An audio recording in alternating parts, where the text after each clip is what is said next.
Okey, kita sambung untuk pengoksidaan dan penurunan. Tadi cikgu dah terangkan sedikit tentang apa itu tindak balas redox. Tindak balas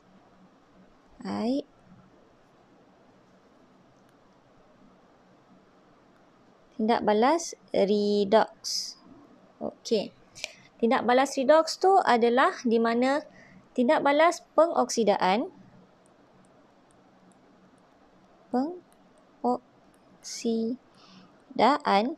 dan penurunan berlaku secara serentak. Okey. Serentak. Tapi dalam satu tindak balas tu macam mana kita nak tahu yang mana satu berlaku pengoksidaan, yang mana satu berlaku penurunan? Ingat 4 benda tadi berkaitan dengan pertambahan atau kehilangan oksigen, pertambahan atau kehilangan hidrogen, kehilangan ataupun penerimaan elektron, dan last sekali adalah pertambahan nombor pengoksidaan. Jadi dekat sini kita nak kenal pasti bila dalam satu tindak balas yang berlaku pengoksidaan, apa yang berlaku kepada bahan tersebut? Kalau ini berlaku penurunan, apa yang berlaku kepada bahan tersebut? So, untuk daripada yang pertama, berkaitan dengan pertambahan ataupun kehilangan oksigen. Pertambahan dan kehilangan oksigen, jika bahan itu mengalami pengoksidaan, dia akan berlakunya pertambahan oksigen.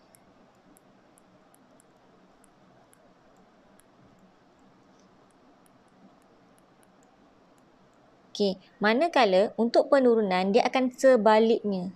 Penurunan akan berlaku kehilangan oksigen. Okey, ini yang pertama.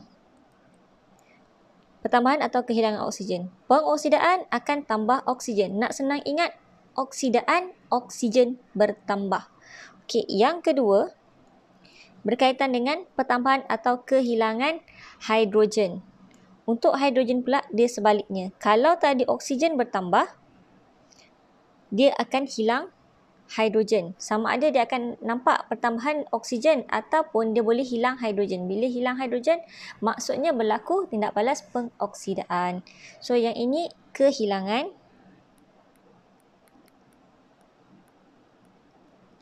hidrogen. Dan untuk penurunan dia akan jadi sebaliknya. Kalau yang tadi hilang, yang ini penambahan.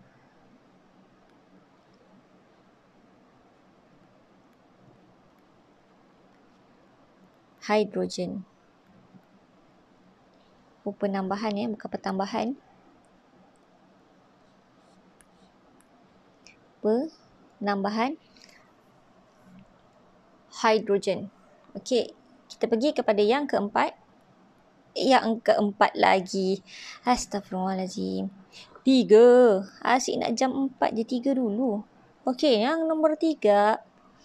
Nombor 3 adalah elektron. Sekarang ni yang mana satu hilang elektron, yang mana satu terima elektron. Pengoksidaan, dia akan hilang elektron. Okey.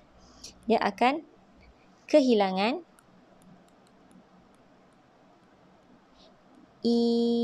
elektron.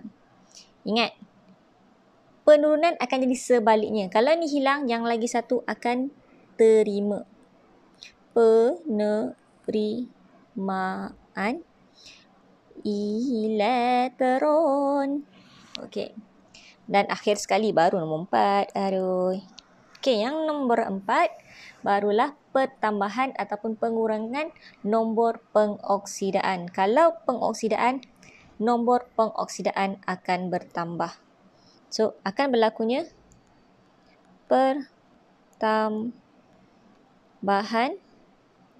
nombor pengoksidaan. Okey, ingat penurunan akan jadi sebaliknya, di mana penurunan akan mengalami pengurangan nombor pengoksidaan. Pengurangan nombor pengoksidaan. Okey. So, ini adalah asas yang awak perlu tahu untuk tindak balas redox. Okey. Untuk tindak balas redox, pengoksidaan dan penurunan. Untuk pengoksidaan, apa yang berlaku? Dia akan berlaku pertambahan oksigen.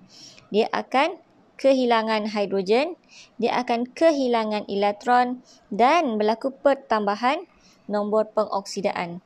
Manakala jika penurunan, okey, dia akan hilang oksigen, akan tambah hidrogen, tambah elektron, hilang nombor pengoksidaan. Bukan hilang, dia berlaku pengurangan nombor pengoksidaan. Okey. So, stay tune untuk video seterusnya. Cikgu akan sambung bagaimana dan contoh untuk pengoksidaan dan penurunan dari segi penambahan oksigen dan kehilangan oksigen. Okey, stay tuned.